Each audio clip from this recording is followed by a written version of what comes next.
বাংলাদেশ খেলাফত মজলিস গুলশান জোনের উদ্যোগে আয়োজিত আজকের এই ভাটারা নতুন বাজার মাদানী এভিনিউতে নাগরিক সমাবেশে উপস্থিত সম্মানিত সভাপতি,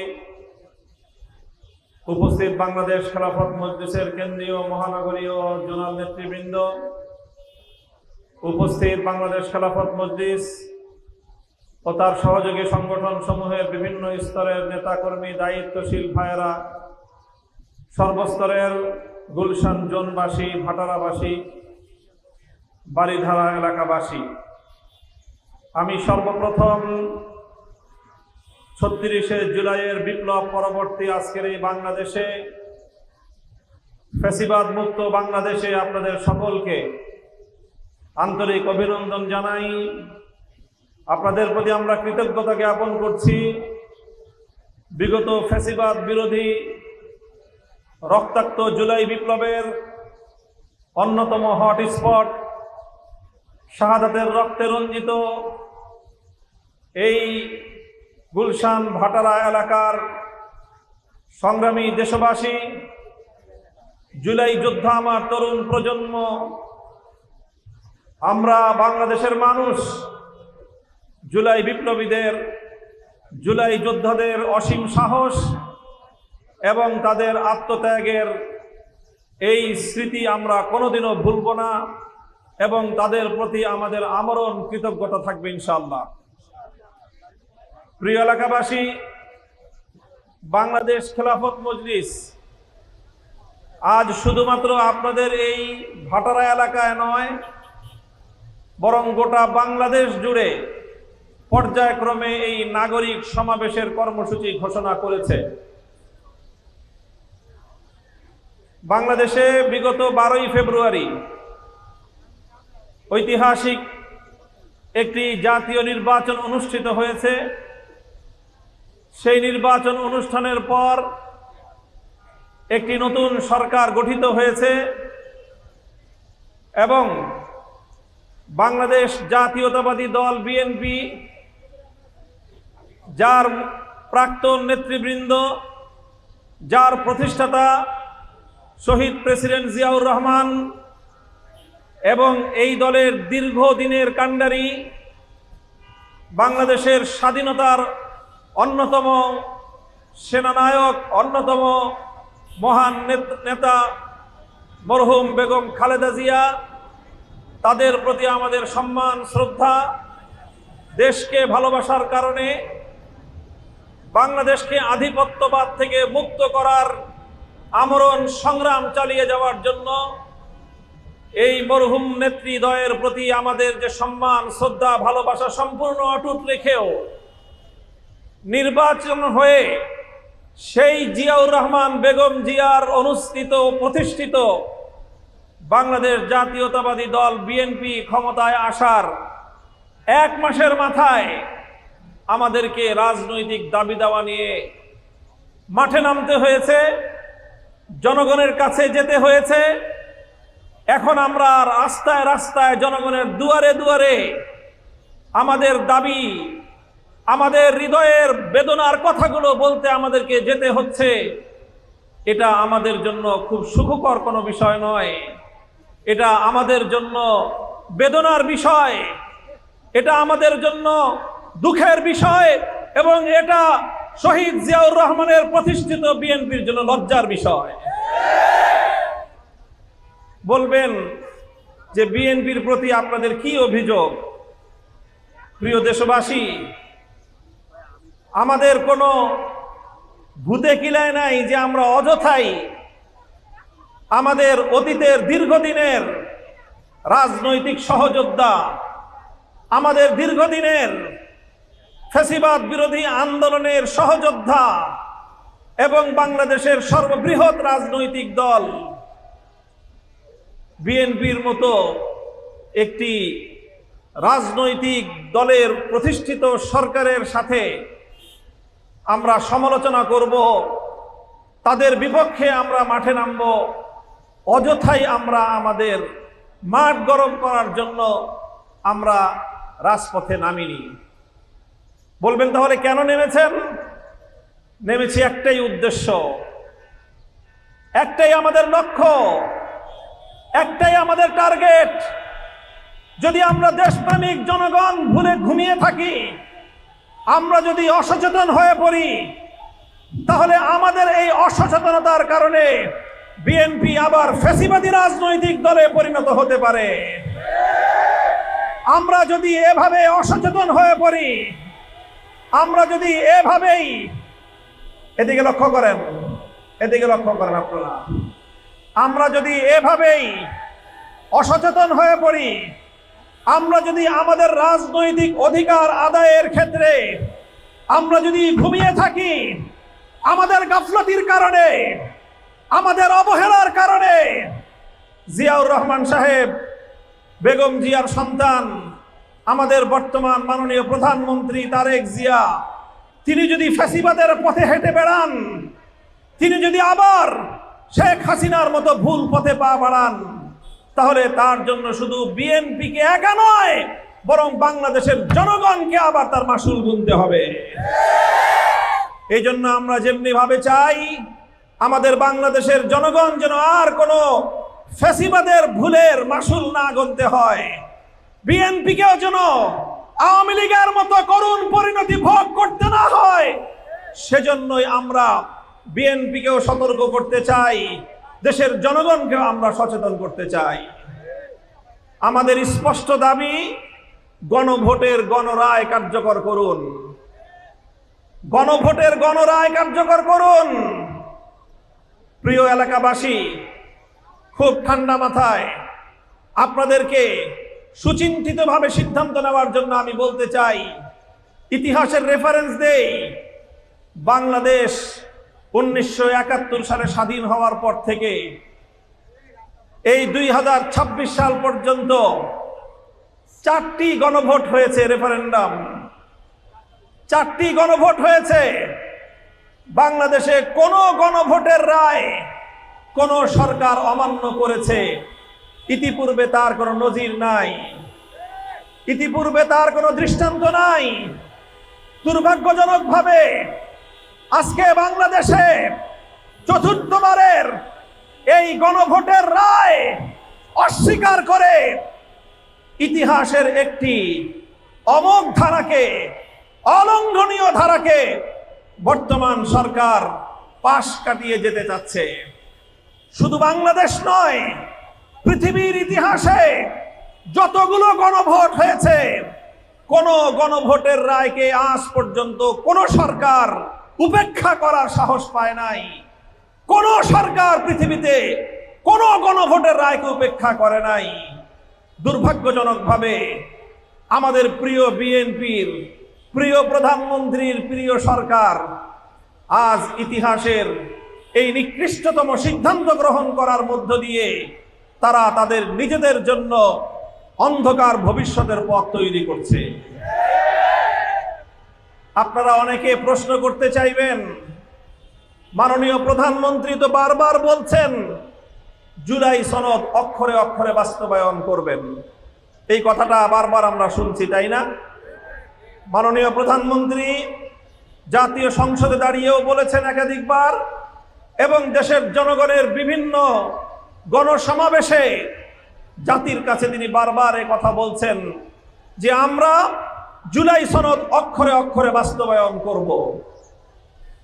তাহলে আজ আমরা বিরোধী পক্ষ কেন আবার সেই গণভোটের গণরায় বাস্তবায়নের দাবি নিয়ে আন্দোলন করে কেন করতে হচ্ছে? এই জায়গাটায় একটা শুভঙ্করের ফাঁক আছে। সেই ফাঁকটা যদি আমরা জনগণকে না বোঝাতে পারি, এটা হবে আমাদের ব্যর্থতা। জনগণ যদি এটা বুঝতে ব্যর্থ হয়, তাহলে বাংলাদেশের কপালে শনির দশা আছে। কথার তারতম্য কোথায়? সরকারও বলে তারা জুলাই সনদ অক্ষরে অক্ষরে বাস্তবায়ন করবে, আবার বিরোধী দলগুলো আমরা কেন গণভোটের গণরায় বাস্তবায়নের কার্যকর করার দাবি নিয়ে আন্দোলন করছি? সরকারের সাথে আমাদের কথার পার্থক্যটা কোথায়, ব্যবধানটা কোথায়? প্রিয় এলাকাবাসী, এই জন্য আপনাদেরকে সর্বপ্রথম জুলাই সনদের বাস্তবতা বুঝতে হবে। জুলাই সনদটা কি জিনিস?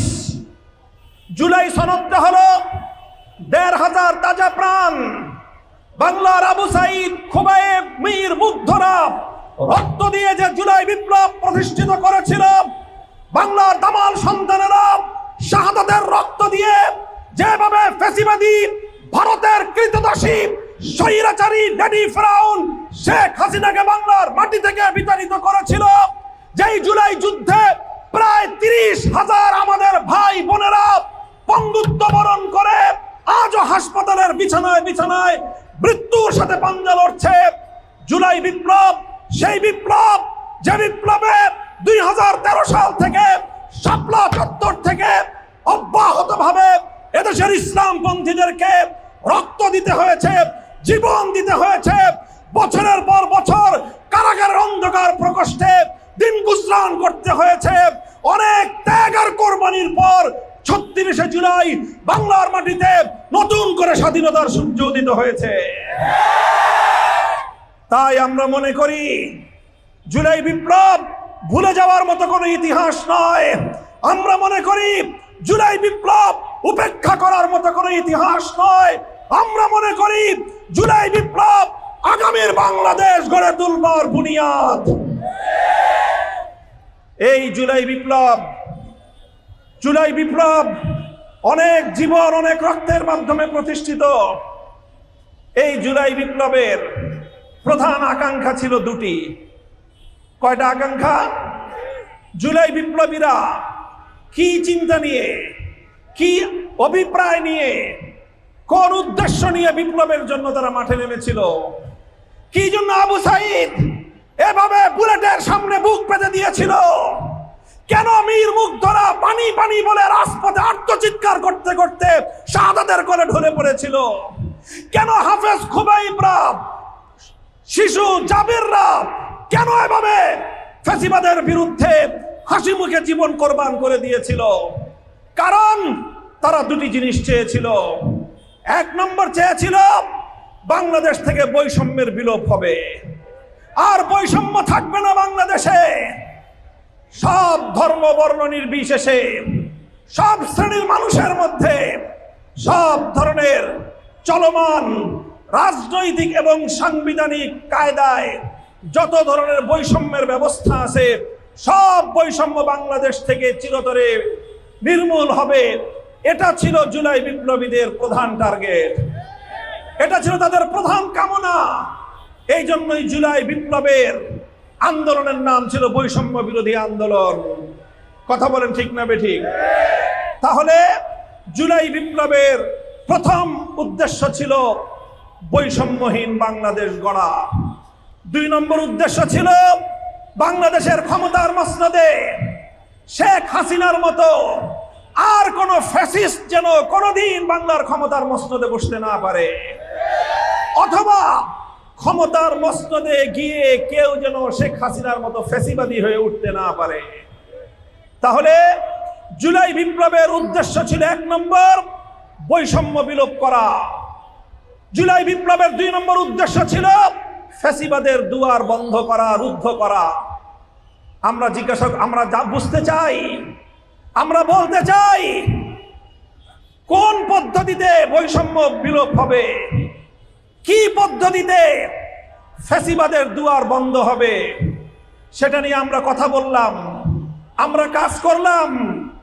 জুলাই যোদ্ধাদের সংগঠন, ছাত্র জনতার সংগঠন, যারা আগ্নেয়গিরির মধ্য দিয়ে বুলেটের সামনে বুক পেতে দিয়ে অসীম সাহস নিয়ে যেই জুলাই যোদ্ধারা আমাদেরকে বিপ্লব উপহার দিল, যেই জুলাই যোদ্ধারা আমাদেরকে সেকেন্ড রিপাবলিক, দ্বিতীয় প্রজাতন্ত্র গড়বার প্রত্যয় ঘোষণা করলো, যারা ৩৬শে জুলাইকে দ্বিতীয় স্বাধীনতা দিবস হিসেবে ঘোষণা করলো, আমরা দেখলাম বিএনপির এক শ্রেণীর নেতৃবৃন্দ দ্বিতীয় স্বাধীনতার কথা শুনলে তাদের শরীরের মধ্যে অ্যালার্জির চুলকানির উপদ্রব হয়ে যায়।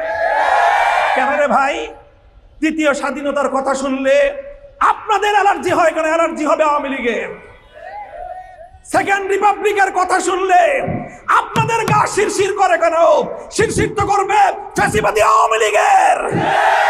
দুঃখ লাগে, কষ্ট লাগে, বেদনায় আমাদের শরীর, আমাদের চেহারা নীল হয়ে যায় যখন আমরা দেখি জুলাই বিপ্লবকে দ্বিতীয় স্বাধীনতা বললে, 36শে জুলাইয়ের পর সেকেন্ড রিপাবলিকের কথা বললে বিএনপির এক শ্রেণীর নেতৃবৃন্দ তারা রিয়্যাক্ট করেন, তারা প্রতিক্রিয়া ব্যক্ত করেন।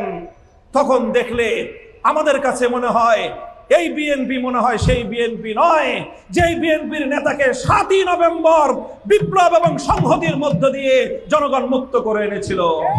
আমাদের কাছে তখন মনে হয় এই বিএনপি মনে হয় সেই বিএনপি নয় যেই বিএনপির নেত্রী বেগম খালেদা জিয়া শাইখুল হাদিস আল্লামা আজিজুল হকদেরকে নিয়ে 4 দলীয় জোট গঠন করেছিল।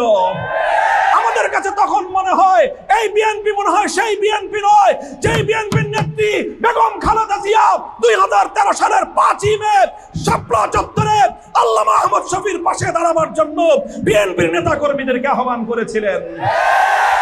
আমাদের কাছে ভয় লাগে, আমাদের কাছে আতঙ্ক লাগে যে কেন জুলাই বিপ্লবের কথা শুনলে, জুলাই বিপ্লবকে দ্বিতীয় স্বাধীনতা বললে, জুলাই বিপ্লবের পরবর্তী সেকেন্ড রিপাবলিকের কথা বললে আপনারা কেন উত্তেজিত হয়ে ওঠেন? আমি বিএনপির ভাইদেরকে বলবো, আপনাদের সঙ্গে আমাদের দীর্ঘ মিত্রতার ইতিহাস রয়েছে। আমরা ঐক্যবদ্ধভাবে বাংলাদেশ থেকে দিল্লির আধিপত্যবাদের বিরুদ্ধে লড়াই করেছি। আমরা ঐক্যবদ্ধভাবে বাংলাদেশ থেকে ভারতীয় আধিপত্যবাদকে জাটাপেটা করে আমরা বিদায় করেছি। মনে রাখবেন, আপনারা যদি আপনাদের সেই অতীতের আগ্রাসন বিরোধী, আধিপত্যবাদ বিরোধী অবস্থানে অটুট থাকেন, আমাদেরকে আগামীর রাজপথে আপনারা আপনাদের পাশে পাবেন। সঙ্গে সে কথাও বলি, আর যদি আপনারাও ক্ষমতাকে তোয়াজ করতে গিয়ে ক্ষমতার মসনদ রক্ষা করার স্বার্থে যদি দিল্লির কাছে মাথা নত করেন, বাংলার জনগণ আপনাদেরকেও বরদাস্ত করবে না। এটাই আমাদের পরিষ্কার পয়গাম। সংগ্রামী ভাই ও বন্ধুগণ আমার, এই হলো দেখেন, বলছিলাম যে জুলাই বিপ্লবের স্বপ্ন ছিল একটি বৈষম্যহীন বাংলাদেশ হবে। জুলাই বিপ্লবের স্বপ্ন ছিল ফ্যাসিবাদ মুক্ত বাংলাদেশ হবে। এই স্বপ্নের জন্য বাংলাদেশের প্রায় 1,500 দামাল সন্তান এই রাজপথে লুটিয়ে পড়ল। তারা অনেকেই জেনে বুঝে রাজপথে নেমেছিল। আজও পর্যন্ত বাংলাদেশের সোশ্যাল মিডিয়াগুলোতে স্বরাষ্ট্রমন্ত্রীকে লক্ষ্য করে তৎকালীন সময়ের একজন পুলিশ কর্মকর্তা বলেছিল, সেই কথা আমরা ভুলে যাই নাই, স্যার একটারে গুলি করলে একটাই মরে, বাকিটি যায় না। মনে আছে সেই কথা? এদেশের যুবকেরা চিন্তা করেন, সাক্ষাৎ মৃত্যু, নিশ্চিত মৃত্যুকে জেনে তারা হাসি মুখে ফ্যাসিবাদের বিরুদ্ধে শাহাদাতের প্রেরণা নিয়ে তারা মাঠে নেমেছিল। 1,500-এর মতো যুবক প্রাণ দিল। আজও গিয়ে দেখেন, ঢাকা মেডিকেলে এখনো যান, পিজি হাসপাতালে যান, এই সিএমএস হাসপাতালে যান, প্রত্যেকটা হাসপাতালে হাসপাতালে আজও জুলাই যোদ্ধা হত যোদ্ধারা এখনো কেউ চিরদিনের জন্য চোখের আলো হারিয়েছে, কেউ চিরদিনের জন্য পঙ্গুত্ব বরণ করে আজও তারা হাসপাতালে ছটফট করতেছে। তাদের একটাই আর্তনাদ, আমরা আমাদের জীবন ফিরে পাবো না, আমরা আমাদের চোখের দৃষ্টি ফিরে পাবো না, আমরা আমাদের স্বাভাবিক চলার শক্তি ফিরে পাবো না। আমরা একটা জিনিস চাই, আমার বাংলাদেশ যেন বৈষম্যহীন হয়, আমার বাংলাদেশে যেন আর কোনোদিন ফ্যাসিবাদ ফিরে না আসে। প্রশ্ন হলো ভাই, ফ্যাসিবাদ মুক্ত বাংলাদেশ কেমনে হবে? বৈষম্যহীন বাংলাদেশ হবেটা কেমনে? আসমান থেকে ফেরেশতা নেমে এসে ফ্যাসিবাদ মুক্ত বাংলাদেশ বানিয়ে দিয়ে যাবে? বলেন, আসমান থেকে ফেরেশতা নেমে এসে অথবা কবর থেকে আমাদের মরহুম নেতৃবৃন্দ উঠে এসে বেগম জিয়া অথবা শহীদ জিয়া অথবা শাইখুল হাদিস আল্লামা আজিজুল হক অথবা আল্লামা নূর হোসেন কাসেমি, ওনারা কি কবর থেকে উঠে এসে আল্লামা আহমদ শফি, আল্লামা জুনায়েদ বাবুনগরী, তারা কি আমাদের জন্য ফ্যাসিবাদ মুক্ত বাংলাদেশ গড়ে দিয়ে যাবেন? না আমাদেরকে গড়তে হবে? বলেন, আমাদেরকেই গড়তে হবে ফ্যাসিবাদ মুক্ত বাংলাদেশ। কিভাবে গড়ব? How can do it? আমরা এটা কিভাবে করতে পারি?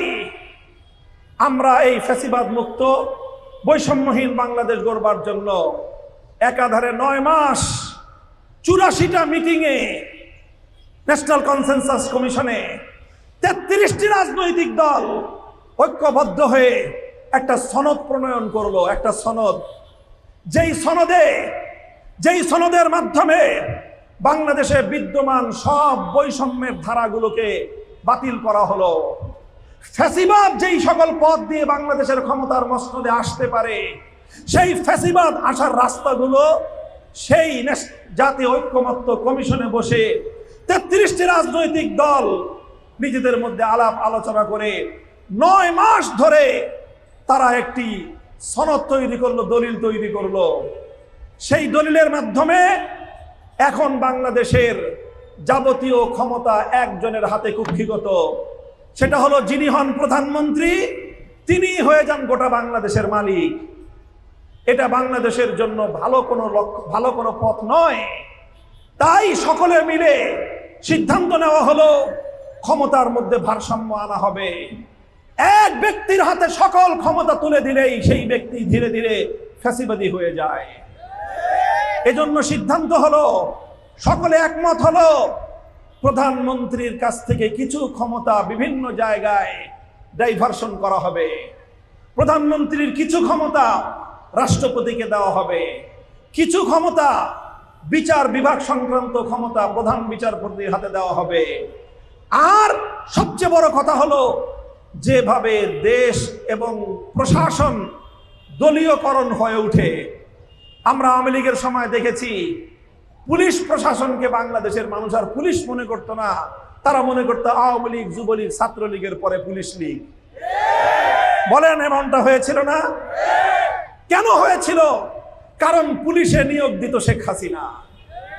শেখ হাসিনা যখন পুলিশে নিয়োগ দিত, সে যাচাই করত তার 3 পুরুষের আওয়ামী লীগের রক্ত আছে কিনা। 3 পুরুষে আওয়ামী লীগের রক্ত না থাকলে পুলিশে চান্স পাওয়া যেত না। কোনোভাবে চান্স পাইলেও ভালো কোনো পোস্টিং পাওয়া যেত না। এইভাবে গোটা বাংলাদেশের পুলিশটাকে পুলিশ লীগে পরিণত করেছিল শেখ হাসিনা। এভাবে গোটা রাষ্ট্রযন্ত্রকে, প্রশাসন যন্ত্রকে আওয়ামীকরণ করা হয়েছিল, কারণ সব ক্ষমতা ছিল শেখ হাসিনার হাতে। বাংলাদেশের মানুষ চাইলো আগামীর বাংলাদেশে যেন আর এভাবে দলীয়করণ হতে না পারে।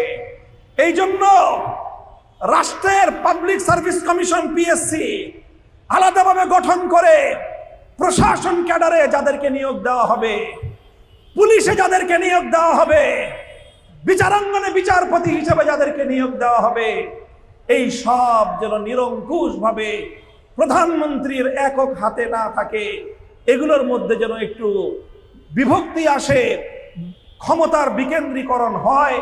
এগুলোর মাধ্যমেই বাংলাদেশ থেকে ফ্যাসিবাদের পথ বন্ধ করার, বৈষম্য দূর করার জন্য 33টা রাজনৈতিক দল 9 মাস 84টা বৈঠক করে জাতীয় সনদ, জুলাই সনদ প্রণয়ন করলো। সেই জুলাই সনদ স্বাক্ষর যখন হবে, দুঃখ লাগে, বলতে আমাদের কষ্ট হয়, কিভাবে আপনারা প্রতারণা করেছেন। বিএনপিকে তো কঠিন কথা বললে আমাদেরও কষ্ট লাগে, আর আমাদের ভাইদের, আমাদের স্বজনদের, আমাদের আপনজনদের কলিজা ফেটে বিদীর্ণ হয়ে যায় যে বিএনপিকে আপনি কঠিন কথা বললেন। ঠিক আছে, আমরা বিএনপিকে কঠিন কথা বলবো না, কিন্তু বিএনপিকে বলেন তারা যেন প্রতারণা না করে আমাদের সাথে। তারা শুধুমাত্র 2টা বক্তব্যের ব্যাখ্যা দিক, 2টো কর্মের ব্যাখ্যা দিক। যখন জুলাই সনদে স্বাক্ষর হলো বাংলাদেশের জাতীয় সংসদের দক্ষিণ প্লাজায়, সেই স্বাক্ষর অনুষ্ঠিত হওয়ার আগে 33টা রাজনৈতিক দলের কাছে জুলাই সনদের কপি পাঠানো হলো। বাংলাদেশ খেলাফত মজলিস বাংলাদেশের নিবন্ধিত রাজনৈতিক দল হিসেবে আমরাও সেই কপি পেয়েছি। আমরা সেই কপি পড়ে দেখলাম যে হ্যাঁ, সব ঠিক আছে। 32টা রাজনৈতিক দল তারা জুলাই সনদ একরকম পেল, আর বিএনপির কিছু নেতৃবৃন্দ, অন্তর্বর্তীকালীন সরকারের ধাপ্পাবাজ প্রতারক কয়েকজন ব্যক্তি, তারা অন্ধকারে 2 পক্ষ মিলে সেই সনদের মধ্যে নতুন করে আরেকটা ধারা সংযুক্ত করে দিল, যেই ধারার কথা জুলাই যোদ্ধা এনসিপি জানতো না, যেই ধারার কথা ইসলামী আন্দোলন পীর সাহেব চরমনাই জানতেন না, যেই ধারার কথা জামাতে ইসলাম জানতো না, যেই ধারার কথা বাংলাদেশ খেলাফত মজলিস জানতো না, যেই ধারার কথা 32টা রাজনৈতিক দল জানতো না, কেবল জানতো বিএনপি। বিএনপি আর অন্তর্বর্তীকালীন সরকারের কিছু অসাধু কর্মকর্তারা মিলে সেখানে একটা ধারা সংযুক্ত করে দিল। সেটা কি?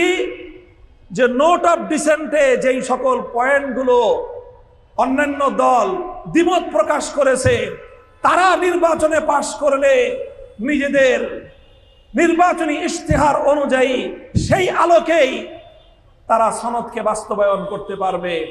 এই এক ধারার মধ্য দিয়ে জুলাই সনদের সকল মৌলিক ধারাগুলোকে বানচাল করে দেওয়া হয়েছে, অকার্যকর করে দেওয়া হয়েছে। এখন আর ওখানে সিদ্ধান্ত ছিল এক ব্যক্তি রাষ্ট্রের প্রধান দায়িত্বে, প্রধানমন্ত্রী আবার দলের প্রধান চেয়ারম্যান থাকতে পারবে না। সেখানে ছিল এইভাবে ক্ষমতা বিকেন্দ্রীকরণ হবে, কিন্তু সেই নোট অফ ডিসেন্টের এক কলমের খোঁচায় বিএনপি এবং অন্তর্বর্তীকালীন সরকারের অসাধু কর্মকর্তারা তারা বাংলাদেশের মানুষের জুলাই বিপ্লবের বৈষম্যহীন বাংলাদেশ গড়বার এবং ফ্যাসিবাদ মুক্ত বাংলাদেশ গড়বার স্বপ্নের পিঠে ছুরিকাঘাত করেছে। আমরা কিছুই বলবো না। জনাব সালাউদ্দিন সাহেব, আপনি স্বরাষ্ট্রমন্ত্রী, বিএনপির মুখপাত্র হিসেবে জাতীয় সংসদে দাঁড়িয়ে তা আপনি স্বীকার করেছেন যে আপনারা জুলাই সনদ বাস্তবায়ন করতে চান নাই, শুধুমাত্র নির্বাচনটা যেন তাড়াতাড়ি হয় এই জন্য আপনারা ওখানে কোন রকম স্বাক্ষর করেছেন, অর্থাৎ আপনি স্বীকার করেছেন তখনই আপনাদের জুলাই সনদ বাস্তবায়নের ইচ্ছা ছিল না। সংগ্রামী সাথী ও বন্ধুগণ, আমার বক্তব্য শেষ। আমি আপনাদের কাছে কথা বলতে চাই, এই যে 70% জনগণ হা ভোট দিল, সেই হা ভোটের ভিত্তিতে বাংলাদেশের সংবিধান সংস্কার পরিষদ গঠিত হওয়ার কথা। সেই সংবিধান সংস্কার পরিষদ যদি গঠিত না হয়, আমাদের আন্দোলন চলবে সংবিধান সংস্কার পরিষদ গঠন করার মধ্য দিয়ে 70% বাংলাদেশের নাগরিকদের ভোটের মর্যাদাকে অর্জন করেই আমরা ঘরে ফিরবো ইনশাআল্লাহ। আমাদের কথা পরিষ্কার, 1970 সালে বাংলাদেশের জনগণের ম্যান্ডেটকে উপেক্ষা করেছিল স্বৈরাচারী পাকিস্তানি গোষ্ঠী। 2014, 18, 24 সালে ফ্যাসিবাদী শেখ হাসিনা বাংলাদেশের জনগণের ভোটের অধিকার কেড়ে নিয়েছিল। আজ যদি শেখ হাসিনার মতো অথবা স্বৈরাচারী স্বৈর গোষ্ঠী অত্যাচারী পাকিস্তানি গোষ্ঠীর মতো কেউ বাংলাদেশের 70% জনগণের ভোটাধিকার কেড়ে নেওয়ার চেষ্টা করে, তার পরিণাম আগের মতো হবে, এই কথাটা বললে খুব কঠোর হয়ে যায় কথা। তাহলে আপনারা ওই পথে যায়েন না, তাহলে আপনাদের তো ফ্যাসিবাদে হাসিনার মতো পরিণতি হবে না। আর যদি আপনারা সে পথে হাঁটেন, তাহলে আমরা বুকে পাথর চাপা দিয়ে কথা বলতে বাধ্য। যদি জনগণের গণরায়কে বৃদ্ধাঙ্গুলি প্রদর্শন করা হয়, পরিণাম ফ্যাসিবাদী হাসিনার চেয়ে ভিন্ন কিছু হওয়ার সুযোগ নাই। তাই আমরা চাই ঐক্যমতের ভিত্তিতে সরকার পরিচালিত হোক, রাষ্ট্র তার অভিষ্ট লক্ষ্য পানে এগিয়ে যাক, জুলাই সনদ কার্যকর হোক, শাপলার বীর শহীদানরা এই জাতীয় বাজেটে তারা যেন স্বীকৃতি পায়, শহীদ পরিবারগুলো যেন ভাতার আওতায় আসে, এই আহ্বান থাকলো আপনাদের কাছে। ইনশাআল্লাহ বাংলাদেশ খেলাফত মজলিস জনগণের এই অধিকার আদায়ে রাজপথে নেমেছে। আর কেউ থাকুক বা না থাকুক, এটা বাংলাদেশ জামাতে ইসলামীর এজেন্ডা নয়, এটা শুধু এনসিপির এজেন্ডা নয়, এটা বাংলাদেশ খেলাফত মজলিসের দলীয় এজেন্ডা। বাংলাদেশ খেলাফত মজলিস বিএনপির এজেন্ডা নিয়েও কাজ করে না, বাংলাদেশ খেলাফত মজলিস জামাতের এজেন্ডা নিয়েও কাজ করে না, বাংলাদেশ খেলাফত মজলিস এনসিপির এজেন্ডা নিয়েও কাজ করে না, বাংলাদেশ খেলাফত মজলিস দেশ জনগণ ইসলামের এজেন্ডা নিয়ে কাজ করে। ইনশাআল্লাহ আপনারা আমাদের সাথে থাকবেন তো? আমরা আপনাদের সাথে ওয়াদা করছি, প্রতিশ্রুতি দিচ্ছি, দেশ জাতি এবং ইসলামের প্রয়োজনে আমরা যে কোনো পদক্ষেপ নেব ইনশাআল্লাহ। নাসরুম মিনাল্লাহি ওয়া ফাতহুন করিব ওয়া আখিরু দাওয়ানা আলহামদুলিল্লাহি রাব্বিল আলামিন।